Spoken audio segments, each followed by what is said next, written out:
Here I have Blackview Tab 6, and today I'm going to show you how to enable portable hotspot on this device. So to do this, firstly you go to the upper bar, and here you can find the button Hotspot. Okay, so you can't find it just yet, but it will appear here in a couple of seconds. So in this case we go to settings, then we go to other wireless connection, then we go personal hotspot, and here you can enable it. So after you enabled it once, it will appear here at the upper bar. Okay, it was here from the first place, I'm just blind, okay. Never mind then.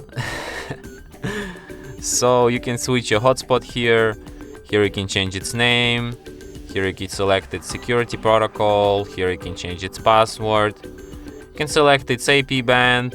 You can set it to turn off automatically when no devices are connected. You can set up maximum amount of connected users.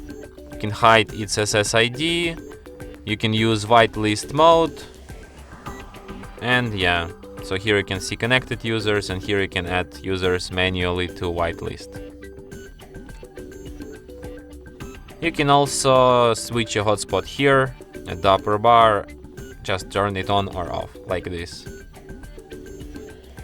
And that's it. Thanks for watching. If you find this tutorial useful, don't forget to hit that like button and subscribe to our channel.